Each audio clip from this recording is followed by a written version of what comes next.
열왕기 3 제20장.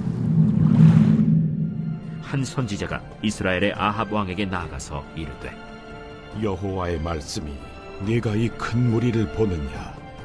내가 오늘 그들을 내 손에 넘기리니 너는 내가 여호와인 줄을 알리라 하셨나이다. 누구를 통하여 그렇게 하시리이까? 여호와의 말씀이 각 지방 고관의 청년들로 하리라 하셨나이다.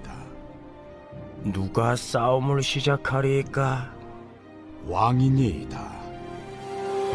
아합이 이에 각 지방 고관의 청년들을 계수하니 232명이요 그 외의 모든 백성 곧 이스라엘의 모든 자손을 계수하니 7,000명이더라.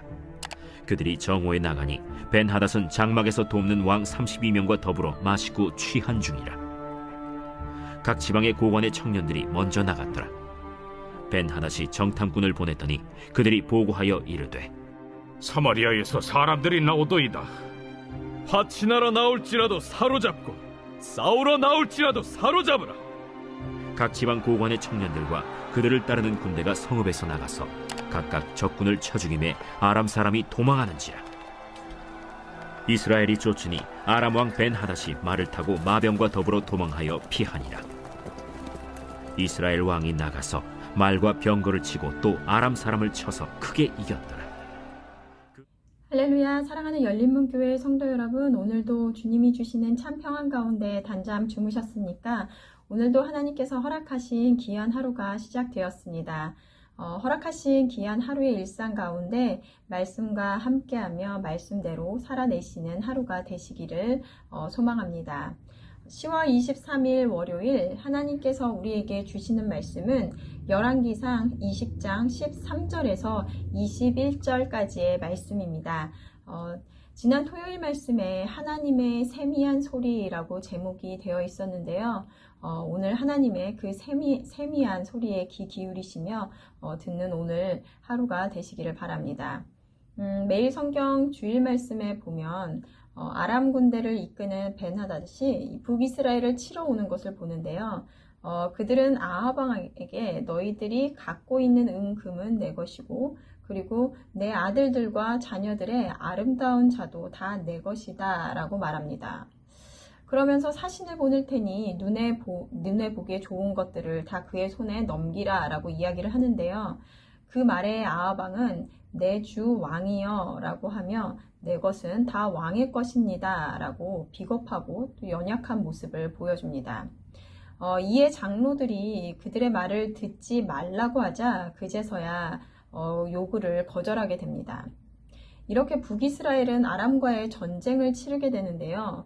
오늘 말씀 13절 말씀을 보면 한 선지자가 이스라엘의 아합 왕에게 나아가서 이르되 여호와의 말씀이 내가 이 큰 무리를 보느냐 내가 오늘 그들을 내 손에 넘기리니 너는 내가 여호와인 줄을 알리라 하셨나이다.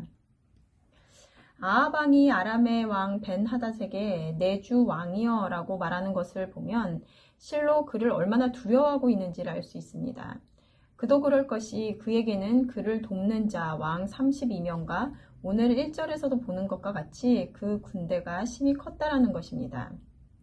앞이 캄캄한 상황에 있는 아합 왕에게 선지자를 통하여 주시는 하나님의 전략은 각 지방 고관들의 청년들을 통하여 전쟁을 승리하게 하시겠다라는 것이었습니다. 그런데 그 수를 계수해 보니 오늘 말씀에 232명이라고 되어 있습니다. 전쟁을 치러본 경험이 많은 능숙한 자들도 아니라 전쟁을 잘 모르는 자들을 데리고 전쟁을 치르겠다고 하시는 것인데요. 이 말씀을 보며 기드온과 300용사의 말씀이 떠올랐습니다. 미디안 군대와 싸울 때 하나님께서는 이스라엘 군대를 보시며 미디안과 싸울 군사의 수가 너무 많다고 하시며 집으로 돌려보내시고 나중에 300명만 남겨놓게 하십니다. 그렇다고 그들이 전쟁을 잘 이겨낸 용사를 뽑은 것도 아니고 어딘가 좀 모자라 보이는 자들을 남겨놓으셨는데 더욱 이해가 안 가는 것이 창과 방패가 아닌 나팔과 항아리를 가지고 전쟁으로 나가라는 것이었습니다. 오늘 말씀도 보면 전략이라고 하기에는 우리 눈에 보기에는 불보듯 뻔히 질 수밖에 없는 방식이었다라는 것입니다. 하나님께서는 기드온과의 전쟁에서도 그렇고 오늘 아람과의 전쟁에서도 그렇고 보여주고자 하셨던 것은 무엇이었을까요? 바로 너는 내가 여호와인 줄을 알라, 이것이었습니다. 오늘 말씀의 제목처럼 말씀에 기대어 싸우기를 원하셨다라는 것입니다. 우리는 살아가면서 많은 삶의 위기의 순간들을 맞이합니다. 때로는 어떠한 방법으로도 빠져나갈 수 없을 것 같은 순간을 마주하고 그리고 절망 가운데 놓인 적도 있었을 텐데요. 여러분들은 그럴 때 어떠한 전략을 세우십니까? 하나님께서는 너희들의 방법이 아니라 하나님 앞으로 먼저 나오라는 것입니다.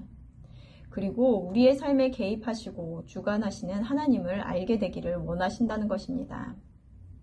우리들이 보기에 가망이 없어 보이고 해결될 것 같지 않지만 아합 왕이 그 절망의 순간에 그 말씀을 의지하며 나아갔던 것과 같이 우리들에게 나오기를 원하신다라는 것입니다.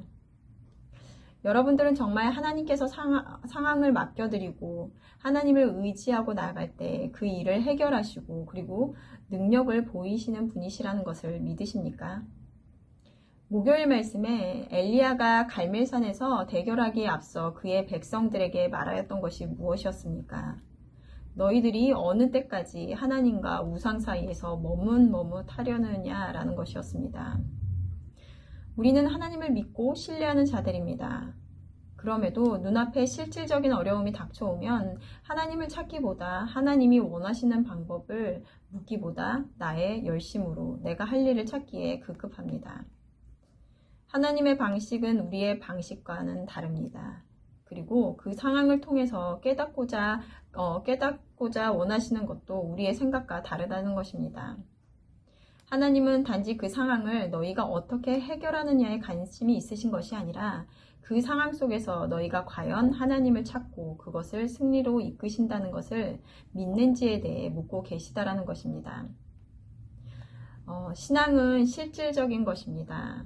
성경의 이야기를 그저 믿는 것이 아니라 내 삶 속에 개입하시고 역사하시는 하나님을 의지하고 경험함으로 우리의 믿음이 성장하기를 원하신다라는 것입니다. 그러려면 그러한 상황 가운데 말씀에 기대어 싸우는 실전을 치러야 한다는 것입니다. 오늘 21절 말씀을 보면 이스라엘 왕이 나가서 말과 병거를 치고 또 아람 사람을 쳐서 크게 이겼더라.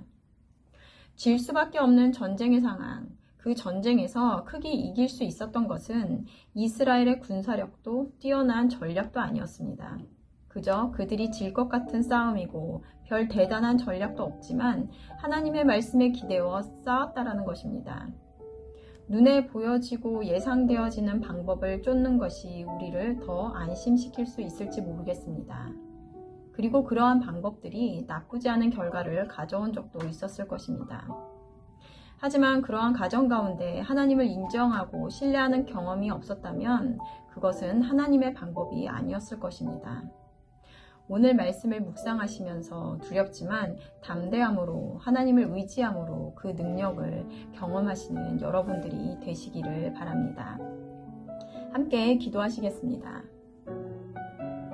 하나님 감사합니다. 오늘도 말씀을 통하여 우리의 삶의 주인이 누구인지 또 주관하시는 분이 누구신지 알게 하심을 감사드립니다.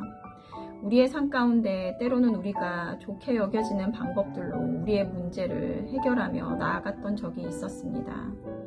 그리고 그것들은 더욱 나를 의지하는 결과를 가져왔음을 고백합니다. 이제는 말씀처럼 어리석은 방법인 것 같지만 하나님의 말씀에 기대어 도전하며 능력을 경험하는 그것이 더 이상 어리석은 방법이 아니라 가장 최고의 방법임을 고백하는 우리들 되게 하여 주시옵소서. 그리고 나와 동행하시며 또 나의 길을 인도하시는 가장 좋은 곳으로 인도하시는 그 하나님을 매일매일 삶 가운데 만나는 우리들 되게 하여 주시옵소서. 감사드리며 예수님의 이름으로 기도드렸습니다. 아멘.